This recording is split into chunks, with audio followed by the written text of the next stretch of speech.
மாற்று பொருளாகும் கடல் சிப்பிகள் கட்டுமான துறையை வியக்க வைத்த ரகசியம் என்னென்னு சொல்லி பார்த்தீங்கன்னு சொன்னால், இன்றைய காலகட்டத்தில் விண்ணை முட்டும் பிரம்மாண்டமான கட்டிடங்கள், நீண்ட பாலங்கள் கட்டுவதற்கு கான்கிரீட் கலவை மிகவும் அவசியமான ஒரு பொருளாக இருக்கிறது. ஆனால் இந்த கான்கிரீட் தயாரிப்பால் உலக அளவில் சுற்றுச்சூழல் பெருமளவு பாதிக்கப்படுகின்றது என்பதுதான் பலருக்கும் தெரியாத ஒரு கசப்பான உண்மையாகும். உலகளாவிய கார்பன் அதாவது உமிழ்வில் கான்கிரீட் உற்பத்தியின் பங்கு சுமார் 8% உள்ளது. இதனால் ஏற்படும் ஆபத்தான பருவநிலை மாற்றங்களை தடுக்கத்தான் உலகெங்கிலும் உள்ள விஞ்ஞானிகள் பல மாற்று வழிகளை தீவிரமாக தேடி வாரார்கள். பயன்படுத்தப்பட்ட காஃபி தூள், மறுசுழற்சி செய்யப்பட்ட பொருட்கள் மற்றது சில வகை பாக்டீரியாக்கள் என பல விஷயங்களை கான்கிரீட்டில் கலந்து புதிய ஒரு சோதனைகளை மேற்கொண்டு வாரார்களா.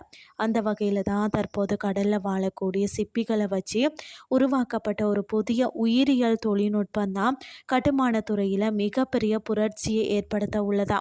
அமெரிக்காவின் இண்டியானா மாகாணத்தில் உள்ள புகழ்பெற்ற பெர்டியூ பல்கலைக்கழகம் மற்றது அங்குள்ள முன்னணி வேதியியலாளர்கள் பார்த்தீங்கன்னா ஜொனாதன் வில்கர் தலைமையிலான குழுவினர் தான் இயற்கை நமக்கு தரும் பாடங்களை வைத்து ஒரு புதிய ஆச்சரியத்தை நிகழ்த்தியுள்ளனரா.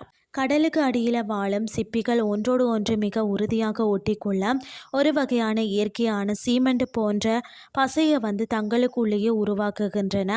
இதன் தண்ணீருக்கு அடியிலேயும் எந்தவித பாதிப்பும் இல்லாமல் பாறைகளை போல பலமாக இருக்கும் தன்மையை கொண்டுள்ளது. இந்த சிப்பிகள் கால்சியம் கார்பனேட் எனப்படும் ஒரு வேதிப்பொருளை அதிக அளவில் வெளியிடுகிறது. இதனுடன் சிப்பிகள் உருவாகும் சில சிறப்பு புரதங்கள் சேரும் போது அதை நம்ப முடியாத அளவிற்கு கடினமான ஒரு சிமெண்டாக மாறிவிடுகிறதா. ஜொனாதன் வில்கர் மற்றது அவரது ஆய்வு குழுவினர் தான் சிப்பிகளின் இந்த இரகசிய வேதிப்பொருள் கலவையை தங்களின் ஆய்வகத்தில் செயற்கையாக உருவாக்கி ஒரு அட்டகாசமான பரிசோதனையை செய்தனரா. அவர்கள் சில சாதாரண சுண்ணாம்பு கற்களை எடுத்து தாங்கள் உருவாகிய அந்த புதிய வகை செயற்கை சிப்பியை அந்த பசையை தடவி ஒன்றோடு ஒன்று ஒட்டி பார்த்தனரா. அந்த கற்களை அதிகம் அழுத்தம் கொடுத்து உடைத்து அதன் வலிமையை சோதித்த போது அவர்களுக்கு மிகப்பெரிய ஆச்சரியம் காத்திருந்ததா.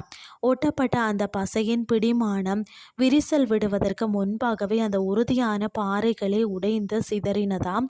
அந்த அளவிற்கு அந்த இயற்கையான செயற்கை பசை மாபெரும் வலிமையை கொண்டிருந்தது. அனைவரையும் வியப்பில் ஆழ்த்தியதுன்னே சொல்லலாம். இந்த வெற்றிகரமான பரிசோதனைக்கு பிறகுதான் ஆய்வாளர்கள் தங்கள் புதிய இயற்கை பசையை வழக்கமாக வர்த்தக ரீதியான கான்கிரீட் கலவையுடன் கலந்து பார்த்தனரா. இதன் முடிவுகள் சாதாரண கான்கிரீட்டை விட 10 மடங்கு கூடுதல் வலிமையை கொடுத்தது.